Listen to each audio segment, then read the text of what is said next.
When you look throughout the course of human history, there have been some pretty incredible journeys that have been taken. For instance, one of those happened in Kitty Hawk, North Carolina, with two brothers by the name of Orville and Wilbur. I always get those names a little messed up. Orville and Wilbur Wright, when they flew a mechanized airplane for the very first time. And even though that little flight didn't take very long, it ended up causing a revolution the way that you and I travel throughout our world. Another great journey that took place in the 1980s when a group of college students traveled across Tiananmen Square in China, and they faced off against a line of tanks representing the People's Republic of China. And for just a little while, they were able to stop what happened there that day, and they did it while the whole world watched. It's just an incredible journey. Another incredible journey that took place during the World War II, when men and women sometimes traveled over entire oceans to fight against and to resist men who wanted to subjugate the entire world.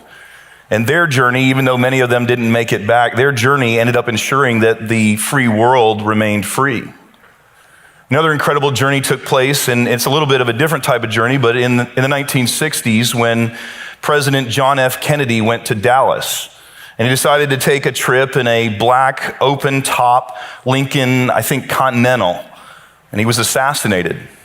And that trip, that journey ended up changing American history, the whole course of how things would end up going.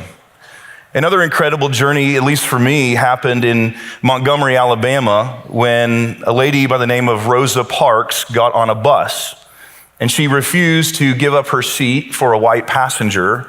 And the journey that she took that day ended up sparking the modern civil rights movement, a movement in our country that has changed the way we think about and the way we treat each other. There have been a lot of incredible journeys that have taken place throughout the course of human history, but none of them are as great as the journey that was taken on the very first Christmas. The Christmas journey is by far easily the greatest journey that's ever been taken. The journey from heaven to earth, the journey from heaven to Bethlehem. And it's a story that you and I are incredibly familiar with, especially this time of year. There's some of you here, you can quote Luke chapter 2 by heart. Is there anybody, by the way, who can do that? You know Luke chapter 2? Okay, I was wrong. Nobody could do that. But I've encountered people who can. And even if you can't quote Luke chapter 2, which apparently is all of us, you are familiar with the main characters in the story, aren't you? There's the angel Gabriel and Mary and Joseph and the shepherds and the wise men and Caesar Augustus and Quirinius and Herod and of course, the infant baby Jesus. And you and I normally tell that story from a very earthly perspective. And when we focus on the earthly perspective alone, sometimes we miss the importance of what happened in that journey, that greatest journey that was ever taken. So this morning, what I'd like to do is I'd like to spend just a few minutes thinking about a journey that you and I talk about an awful lot, but I want to think about it not from an earthly perspective. Instead, I'd rather think about it for a few minutes with you guys from a heavenly perspective. So if you have your Bibles or a Bible app on your mobile device, would you turn with me to John chapter 1? John chapter 1. If you don't have a Bible or a Bible app on your mobile device, don't worry about it. We're going to put all this stuff up on the screens for you so that you can follow along with us this morning. John tells the story from a heavenly perspective, and listen to how he describes it. He says, "In the beginning was the Word." And I want to kind of stop there. I want to talk about that for a minute, because when John uses that phrase, "in the beginning," he's hoping his readers will connect the dots. The very first verse in our Bible starts out this way: "In the beginning, God created the heaven and the earth." So he's hoping that his readers think back to the day where God created everything. And he's trying to communicate the idea that God stands outside of creation, that he's eternal, that he always is, that he supersedes creation, that no matter how far back we can think in our memory, God existed even before that. There's no beginning or end to him, he just is. So here's how John continues. "In the beginning was the Word, and the Word was with God, and the Word was God. He was with God in the beginning. Through him, all things were made. Without him, nothing was made that has been made." And then in verse 14, he sort of summarizes it all, and he says, "The Word became flesh and made his dwelling among us. We have seen his glory, the glory of the one and only Son who came from the Father, full of grace and truth. In the beginning was the Word, and the Word was with God, and the Word was God. And he created everything, and the Word became flesh and dwelt among us. I wonder if the characters that you and I talk so much about, I wonder if they understood that. I wonder if they understood the gravity of the moment that they were sitting in the middle of, the gravity of the storyline that they were a part of. I wonder if as Mary was receiving the angelic announcement about how she was going to give birth to the Messiah, I wonder if she understood that this was really what was going on. That in the beginning was the Word, and the Word was with God, and the Word was God, and he created everything, and the Word became flesh and dwelt among us. I wonder if Joseph, as he wrestled with what to do about Mary's pregnancy, I wonder if he understood what was happening in the grand scheme of things. I wonder if the shepherds understood exactly why they should go worship Jesus, this baby who's laying in a manger. I even wonder if the wise men, as they traveled for nearly 2 years because of a star and a prophecy connected to that star, I wonder if they understood the gravity of what was happening in that moment. In the beginning was God, and the Word was with God, and the Word was God. He made everything, and the Word became flesh and dwelt among us. Now that word in the Greek language is actually this word. It's the word logos. In our English language, when we use the word logic or logical, it kind of carries some of the same connotations. But it seems like a rather strange way, doesn't it, for John to describe Jesus. Essentially, John said this: in the beginning was the Logos, and the Logos was with God, and the Logos was God, and he made everything, and the Logos became flesh and dwelt among us. There were so many different names that Jesus went by. He went by Lamb, he went by Messiah, he went by Lord. Why does John use the word Logos instead of one of those? Why doesn't John say in the beginning was the Lamb? And the Lamb was with God, and the Lamb was God, and all things were created by him, and the Lamb took on flesh and dwelt among us. Why in the world does John use this word logos? Well, when you start reading and studying, you discover that John really was doing something kind of intentional here. In fact, it was extraordinarily strategic. John was trying to communicate to as broad an audience as he possibly could the good news of the heavenly version of the Christmas story. And so he started looking around his world for a term or something that he could use to create common ground to communicate the idea of what would happen or what happened at that very first Christmas. And as he looks around his world, he finds this word, logos. Part of the audience that John was talking to were Greeks, and for hundreds of years, the Greeks had been wrestling with, how did all this come to be? How is our world? As they looked around our world, they thought, man, this thing seems so ordered. It's not haphazard or random, and there are things that were created, and how did that thing come to be? And for hundreds of years, the philosophers, Greek philosophers, wrestled with it. And when they wrestled it to the ground, they decided, you know what the answer is? Logos. For them, logos was the rational thing or the rational order behind everything. Part of John's audience, though, were Jewish people. And for people who are Jewish, the logos for them was the way that God expressed himself and the way that God did things. It was the perfect word for John to use to connect to as broad an audience as he possibly could the news of what happened in that very first Christmas. It was huge. In our world, we might say it like this: in the beginning was a higher power, and the higher power was with God, and the higher power was God, and he created everything, and the higher power became flesh and dwelt among us. That's how his audience would have understood it. So the reason why John introduces Jesus as the Logos is because he wants his audience to understand in no uncertain terms that Jesus, that Mary's son, the one who came, the one who ate with us, the one who talked with us, the one that walked with us, the one that laughed with us, the one that cried with us, the one that taught us, was none other than the maker of the universe. He was the one who is behind all of it. Now, I think this is extraordinarily important because John hangs his whole point on the fact that the Logos, or Jesus, created everything. So let's take just a few moments and think about this together. Did you know, and I can't remember these, I can never remember these numbers, so I'm gonna have to use my cheat sheet. Did you know that in our universe, what we know of it, that there are 10 billion trillion stars in our universe that we know about? 10 billion trillion. That's 10 with 15 zeros behind it. And John says, look, the Logos, Jesus, made it all. And that's kind of impressive.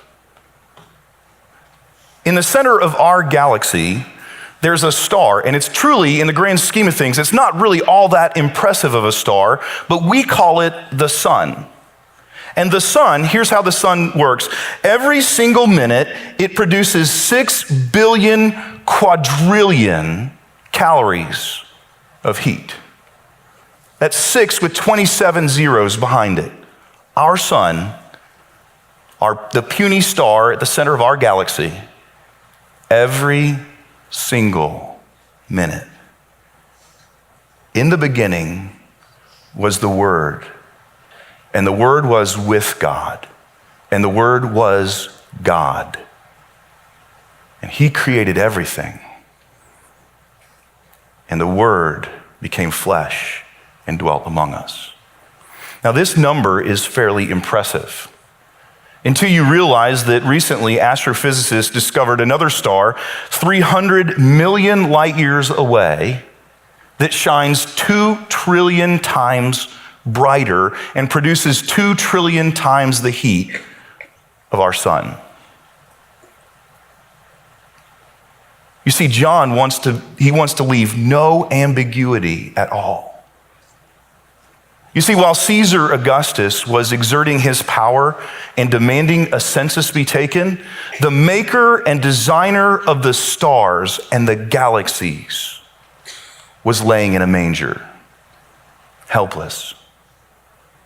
When Quirinius was governor of Syria, and he was doing his thing and telling people what to do, and the people around him thought he had real power,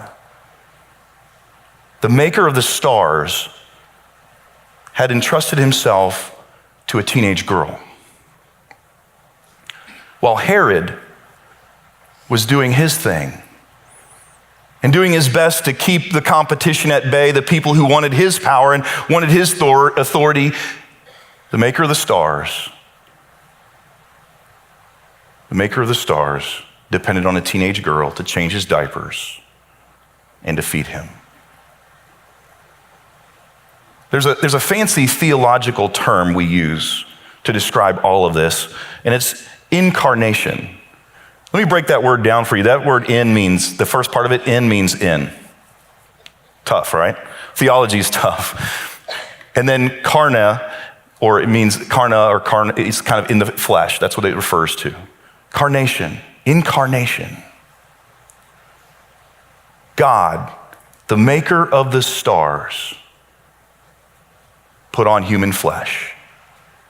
He moved into our neighborhood and he took up residence with us.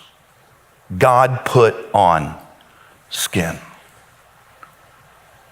I love the way that C.S. Lewis describes this moment in the Chronicles of Narnia. He says, in our world too, a stable once had something in it bigger than the whole world. And here's what I want you to know. The implications for this, the implications for what John is saying are staggering. Because God did this, because he put on human flesh and he came as a man, 100% man and 100% God at the same time, there are incredible implications for that fact. Let me just share a few with you. First of all, because this happened, because the greatest journey happened, and we now understand it a little bit from the heavenly perspective, you know what it means? It means that you have value and worth. God became one of us.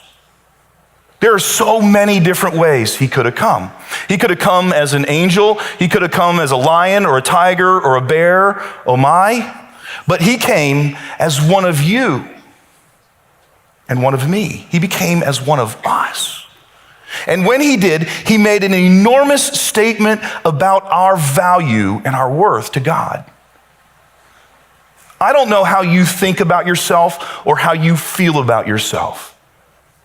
I don't know if your self-worth for you is defined by your past. I don't know if you live in this sort of haze where as you think about who you are, all you can think about is the things that you've done that you wish you hadn't done. I don't know if you think about yourself in terms of what somebody else has said to you or about you. Maybe you're here today and you think about yourself and somebody along the line told you you were stupid or you were worthless or you're an idiot or a number of other things. And unfortunately, maybe you believed them. But here's what I know. When Jesus came to earth as a human, you know what he said loud and clear? You matter. You're important.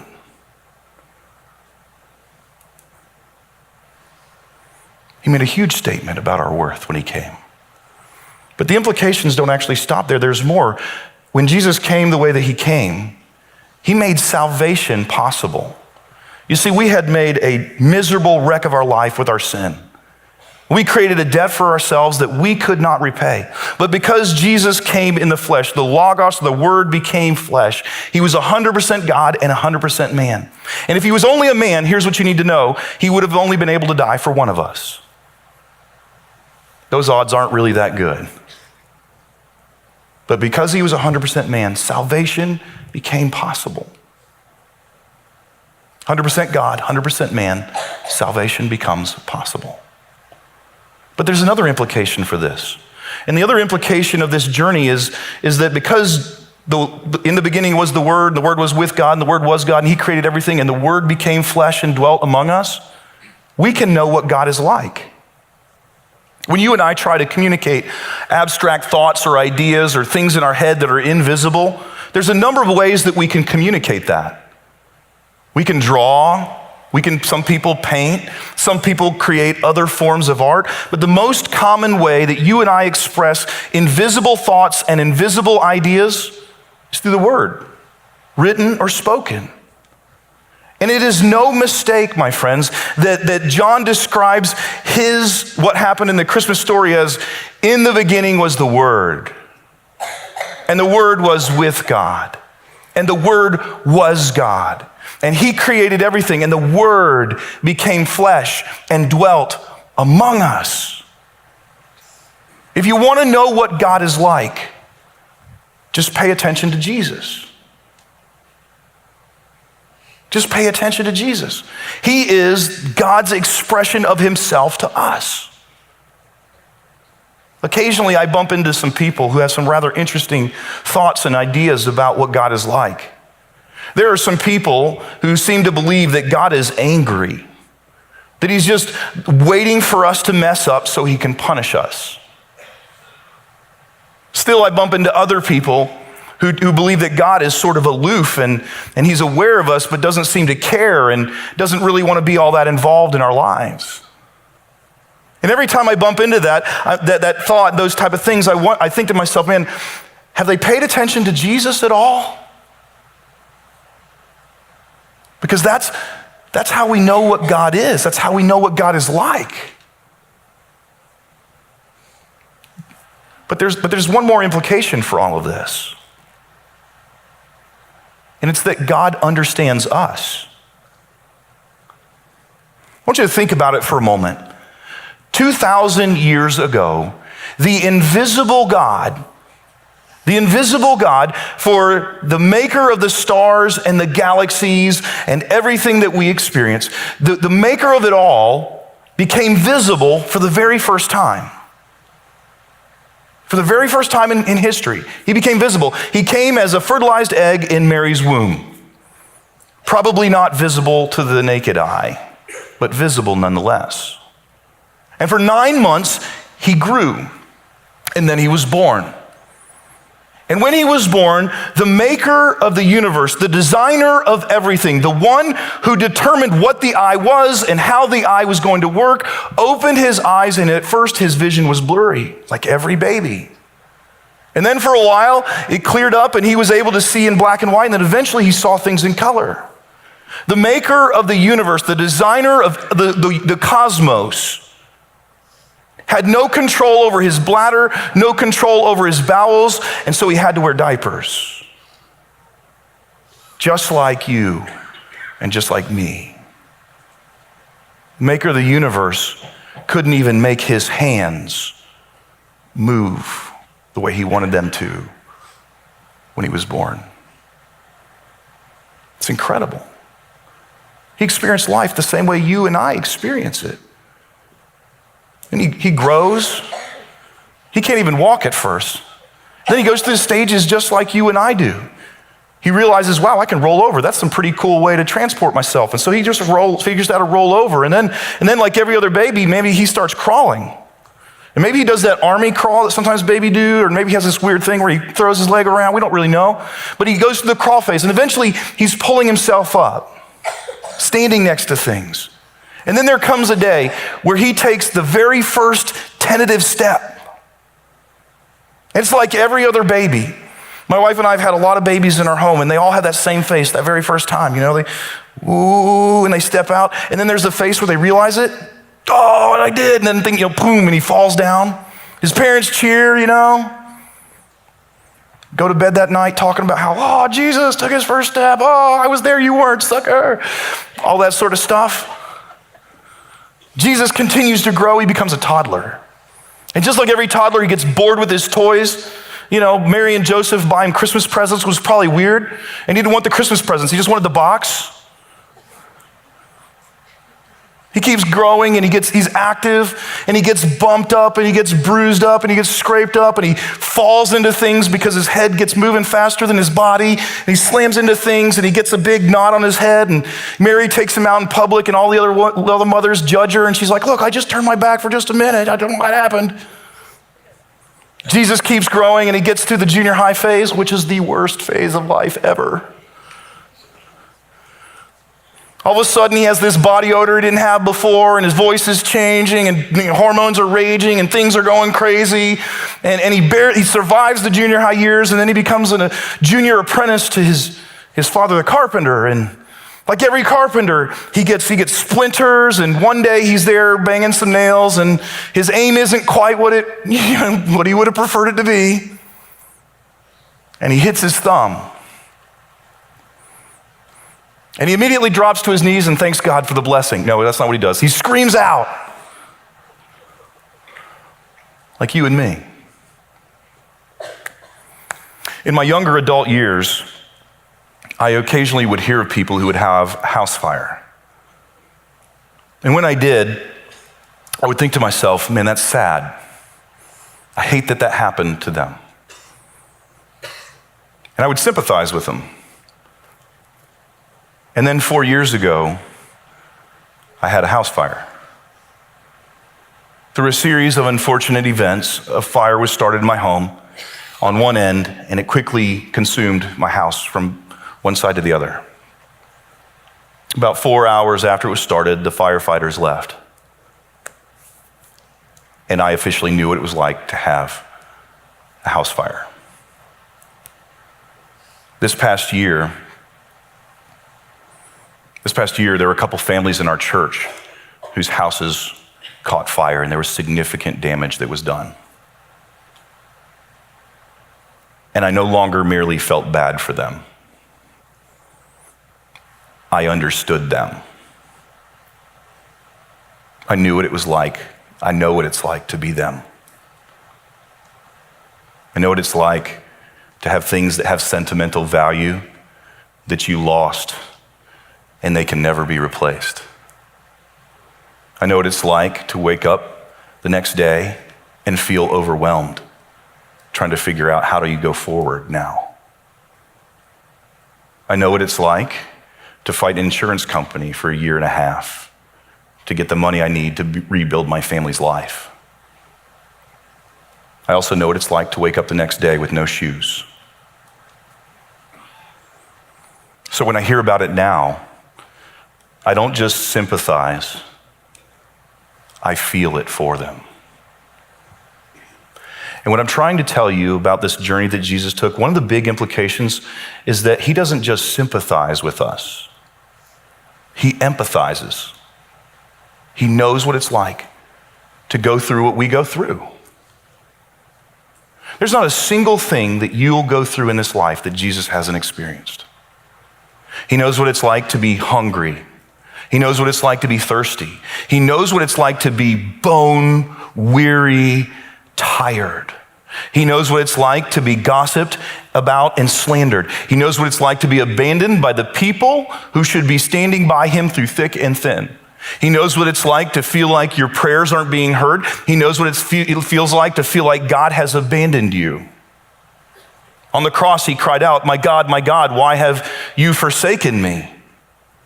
He knows what it's like to be abused. He knows what it's like to be tortured. He knows what it's like to be crippled. He knows what it's like to be tempted with sin with a real possibility of actually doing it. He also knows what it's like to wear and feel the guilt and shame that come along with sin. Now, don't misunderstand me here. He never sinned, not once.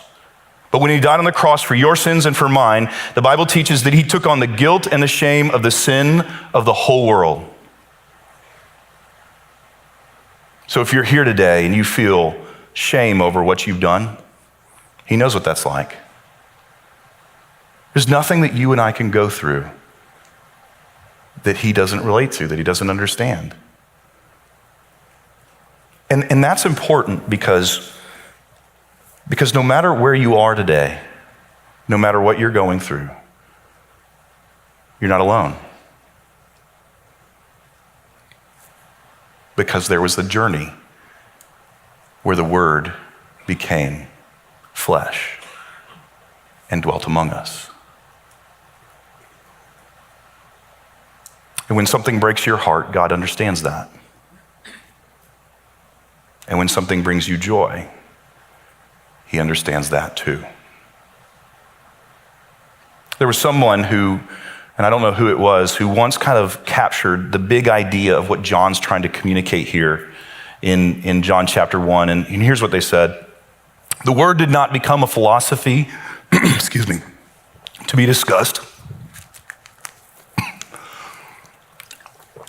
Excuse me, I'm sorry. The Word did not become a philosophy to be discussed, a theory to be debated, a concept to be pondered. The Word became a person to be followed, enjoyed, and loved. And what John did when he called Jesus the Logos is he was trying to tell as many people as he possibly could about why the greatest journey that was ever taken was so significant. And so as a church, what I'd like us to do is I'd like us to take a play out of John's playbook. The experts are telling us that Christmas Eve, 2 weeks from tomorrow, is when most people are going to be open to coming to church. It's just the way it is in our world now. It's one of the biggest opportunities our church has to tell people about the greatest journey that's ever been taken and to let them know that the Word became a person to be followed, enjoyed, and loved. And so I want to take a play out of his playbook.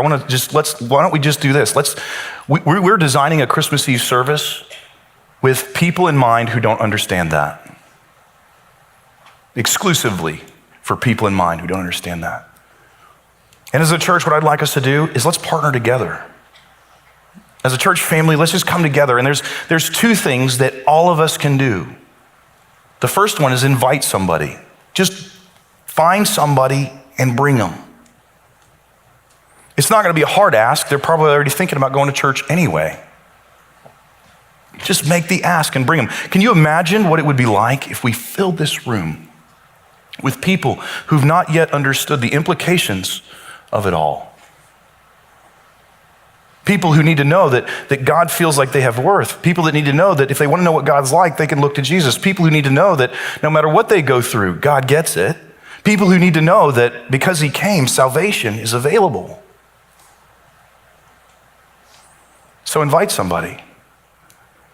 And then the other thing, number two, in order to pull off Christmas Eve, we need about 70 volunteers. I got to tell you, the people who came last year, it was phenomenal what they did. The camaraderie that was built and the excitement, and then God showed up and we got to see a baptism this morning. Someone who was at that service where God spoke. And for the first time, they understood. The word became a person to be followed, enjoyed, and loved. This Christmas Eve is our opportunity to see that happen again. And we need to seize it. It's the greatest journey that's ever been taken. And we get the unbelievable privilege of helping them understand why it matters. So let's team up and let's see what God does. I think it'll be pretty amazing.